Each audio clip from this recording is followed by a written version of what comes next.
It was supposed to be just another ordinary day, but when Liam Neeson's driver was publicly humiliated for trying to withdraw his own money, everything changed. What no one expected was that Liam would show up at the bank the next day. And what he did in front of everyone silenced even the loudest doubters. Watch until the end to find out what Liam said that made headlines around the world, and how one quiet gesture changed more than just a life. Samir left the apartment before dawn. Just as the city exhaled its first breath of morning, the hallway was quiet, the paint chipped, the mailboxes dented by time. But it was home. His wife still slept inside, her breathing shallow but steady. A kettle had boiled hours earlier, leaving a faint scent of ginger tea in the air. On the table beside the door, the envelope waited, thick, fragile, trembling with meaning. 12 years of service. 12 years of early mornings, of carefully pressed shirts and silent roads stretching into the horizon.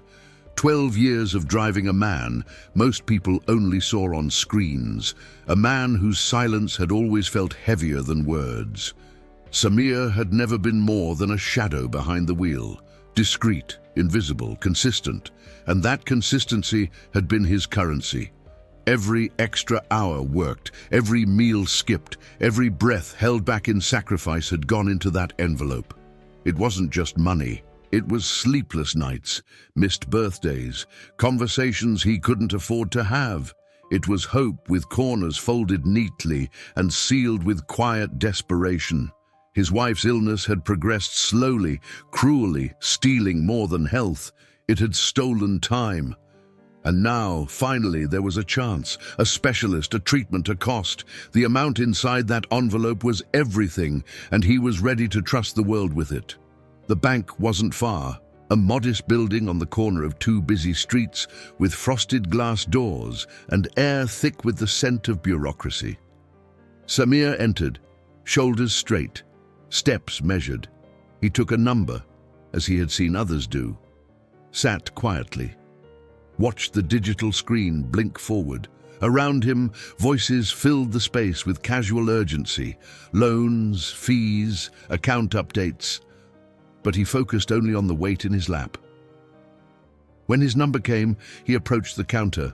The man behind the glass looked young, polished, unimpressed. Samir offered the envelope with both hands, careful not to let it slip. What he received in return was not skepticism. It was dismissal, the kind that cuts before it speaks, the kind you don't hear but feel.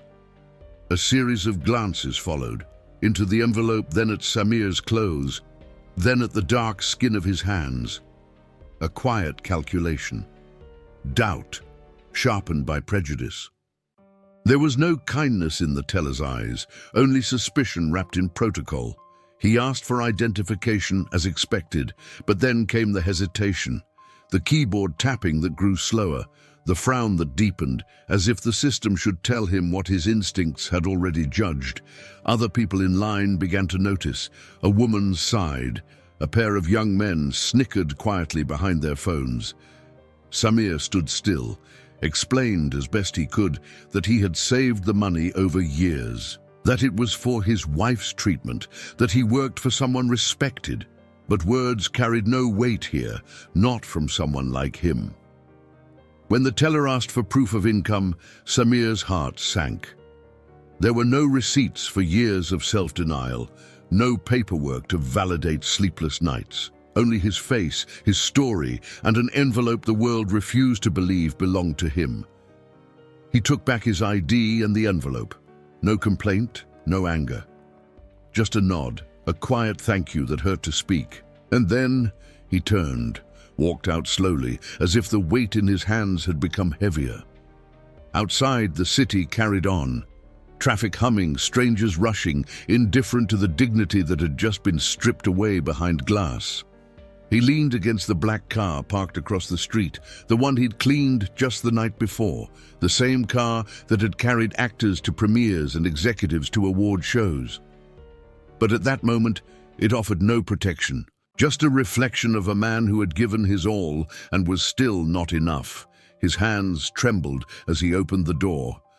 He sat behind the wheel, stared at his own eyes in the mirror, and tried to become invisible again. The silence inside the vehicle wasn't peaceful. It was loud with shame, but the job wasn't done. There was still a schedule to follow. At precisely 8:30, Liam Neeson walked out of the studio building. Tall, composed, dressed in black like always. The world saw a legend, a man whose presence filled rooms before he even spoke. But in Samir's mirror, he was something different. A figure he'd driven through storms and traffic, who had never once raised his voice, who always said thank you without being prompted. Samir adjusted the seat, checked the rear view, offered his usual greeting. But his voice didn't carry the same quiet warmth. Liam noticed, of course he did. He always noticed the things no one else did. As they drove through the gridlocked streets, Liam's silence grew heavier. Not the familiar kind. This was the silence of questions unspoken, of concern without interruption. Samir tried to focus on the road, on the lights, on the rhythm of the route, anything but the weight behind his eyes. But it was too much. He couldn't hide the tremor in his hands, or the stiffness in his jaw, or the way his shoulders caved slightly inward as if trying to protect what dignity he had left. And Liam, watching carefully from the back seat, read it all without a word. The man who had faced warlords on screen and grief in real life didn't need dialogue to know pain when he saw it. Time passed, and the drive continued. But just as Samir turned toward the scheduled exit, Liam leaned forward slightly, a gesture that carried more command than most men's voices. The air shifted. Samir's heart tightened as he glanced into the mirror. The next words Liam said didn't need to be loud, and when Samir realized where they were going, his fingers tightened around the steering wheel. They weren't heading to the studio anymore. They were going back to the bank. And this time, the man in the back seat wasn't just an actor. He was a force the world could no longer ignore. What Samir didn't know was that Liam Neeson wasn't just accompanying him. He was about to rewrite everything that had happened the morning before, in front of everyone who had once turned their backs. The car moved through the streets with the steady rhythm of someone who had memorized the city's pulse. But inside, time felt distorted. Samir's hands gripped the wheel more tightly now, not because of traffic, but because of where they were going. The road ahead was familiar, but the purpose was not. He didn't ask questions. He didn't need to. The name of the place hung silently between them, louder than any siren or horn outside. They were going back to the bank. Liam sat calmly in the back, his posture unchanged, his expression unreadable, but there was a current in the air, quiet and powerful. He didn't speak, but everything about him radiated intent, not anger, not fury, something quieter, more dangerous. Purpose. As the car slowed at a red light, Samir caught his own reflection in the side mirror. His eyes looked older than they had yesterday. His jaw set tighter. There was a part of him that wanted to disappear, to avoid repeating the wound. But a deeper part, the one that had endured decades of silence, of sacrifice, wanted to see what would happen when someone like Liam Neeson stepped into the places where dignity had been denied. Liam leaned forward just slightly, and then unexpectedly began to speak. Not about the bank, not about Samir, but about himself. His words came low and steady, as if they had been waiting years to be shared. He spoke of growing up in a cold town in Northern Ireland, of hunger that sat with them at the dinner table, of a mother who worked nights in a factory and still smiled in the morning, of counting coins to help her make rent, of being looked at, not seen, judged by worn shoes and the way his coat didn't quite fit. Samir listened, surprised. Liam was not a man who shared the past easily, but every word he spoke now was a thread that pulled them closer. He remembered what it felt like, Liam said, to be seen as lesser, not because of what you did, but because of how you looked, because of your accent, because of your silence, because of everything you couldn't control. And then he paused. He said that after his wife passed, he had shut down. Friends tried to reach him, but their voices rang hollow. The world had gone quiet, but Samir had kept showing up. Never asked questions, never said the wrong thing. Just opened the door, drove, and waited. He didn't try to fix the grief. He simply stood beside it. And somehow, that was enough. They reached the bank. The same glass doors, the same sterile building that had stripped Samir of his dignity the day before. People walked in and out, unaware of the moment unfolding just beyond the tinted windows. Samir parked. The engine stopped, but the weight in the car did not. Liam stepped out without a word. He adjusted his coat, straightened his back, and walked toward the entrance like a man stepping into a storm, not to fight it, but to quiet it. Inside, the shift was immediate. A security guard blinked twice. A woman near the teller line gasped softly. Phones came out before he reached the service desk. A name rippled through the space, silent but unmistakable. Liam Neeson. Here.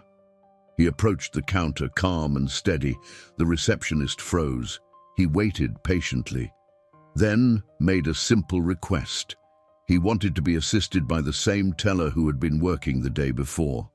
There was hesitation, then motion. A quiet scramble behind the scenes. Moments later, the young man appeared. Ben. That was his name. Clipboard in hand, eyes scanning the room, completely unaware of who had asked for him.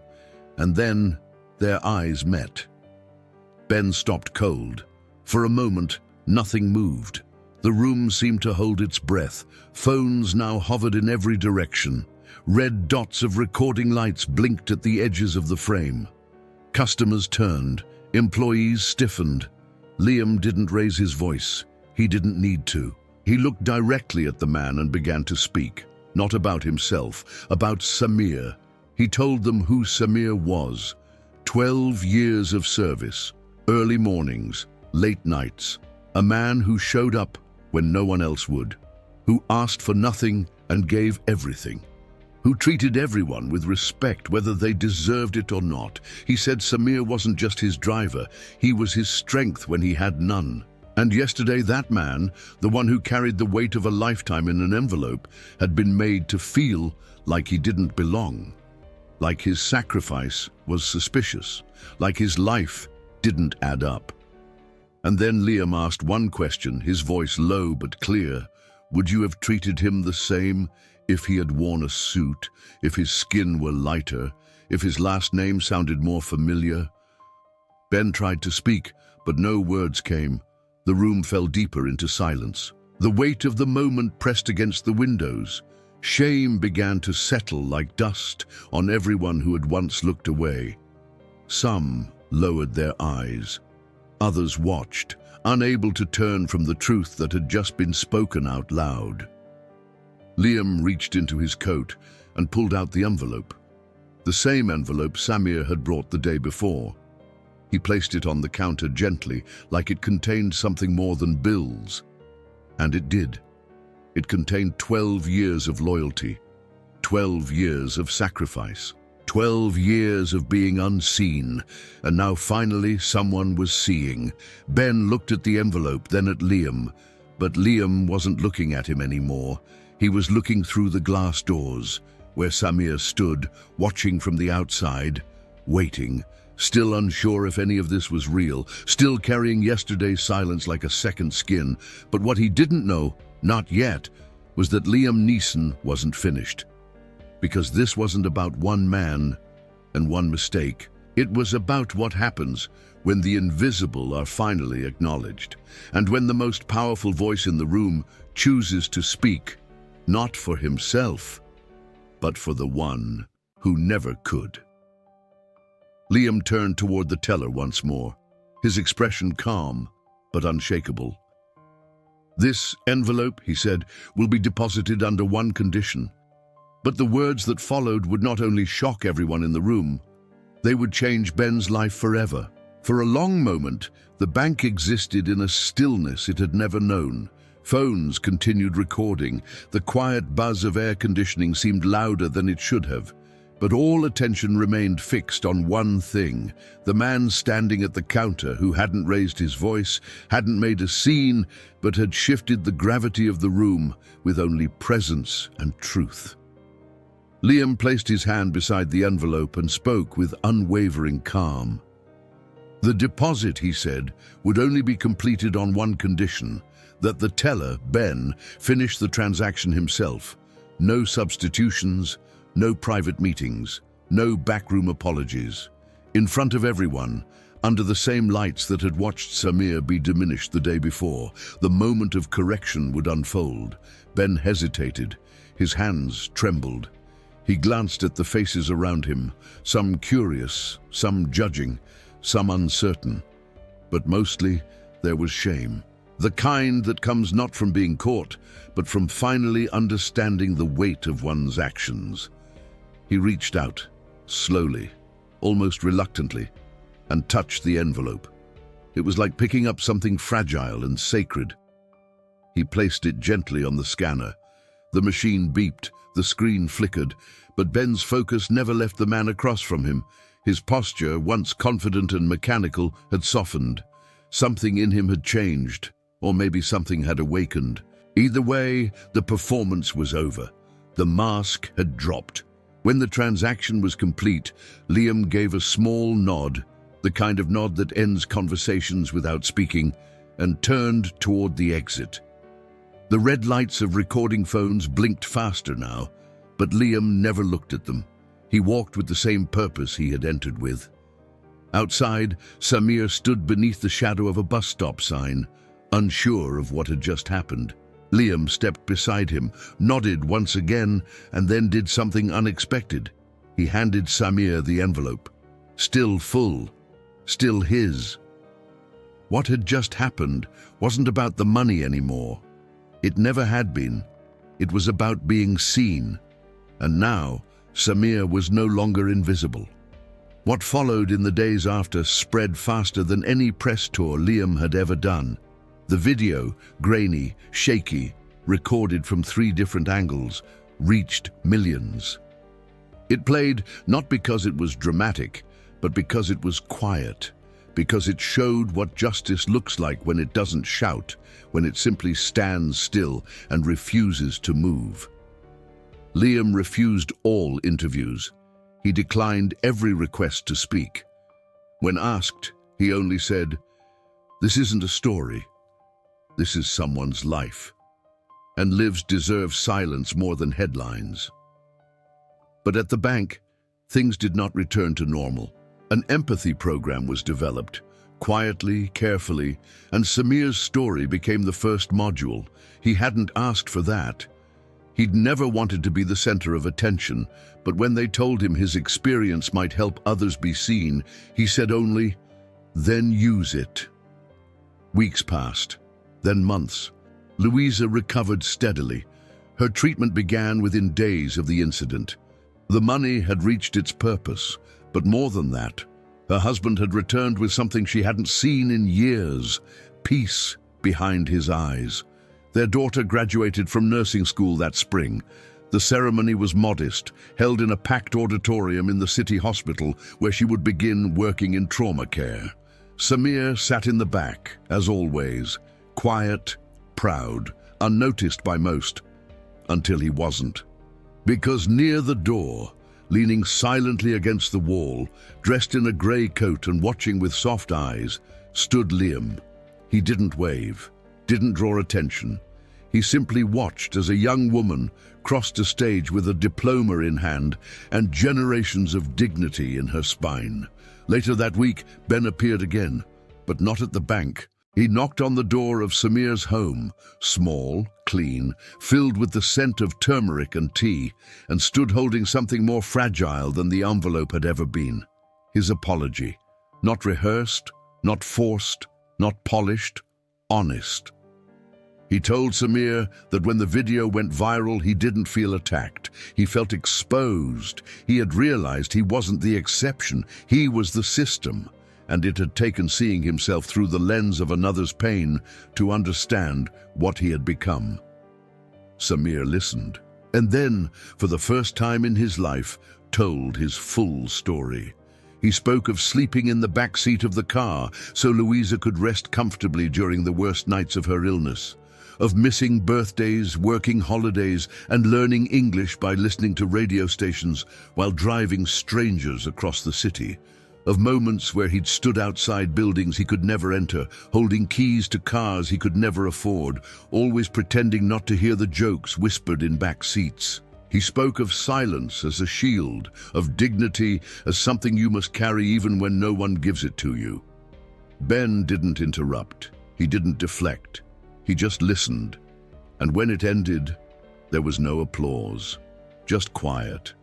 The same quiet Samir had lived with for years. But this time, it was sacred.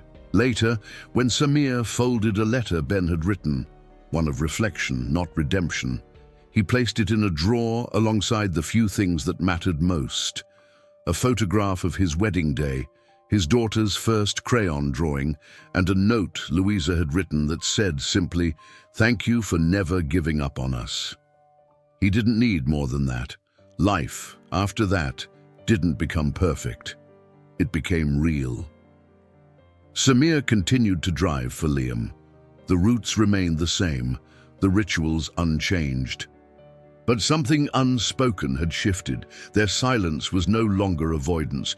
It was mutual respect, a bond that no longer needed validation. Sometimes they would drive for hours and say nothing, and that was enough, because dignity, once reclaimed, does not demand to be noticed. It just walks beside you quietly, like a shadow or a friend. On a quiet Sunday afternoon, as Samir and his daughter sat outside the hospital where she now worked, she asked him if he ever wished things had gone differently. He thought for a moment, then smiled faintly. "Sometimes," he said, "but not this time." Because this time, the world had finally seen him. If this story moved you as much as it impacted everyone who witnessed that moment at the bank, leave a comment below, sharing what touched you the most. Share this video with someone who needs to be reminded of the power of kindness and respect. And of course, if you believe that powerful stories deserve to be told, subscribe to the channel. New stories like this arrive every week. See you next time.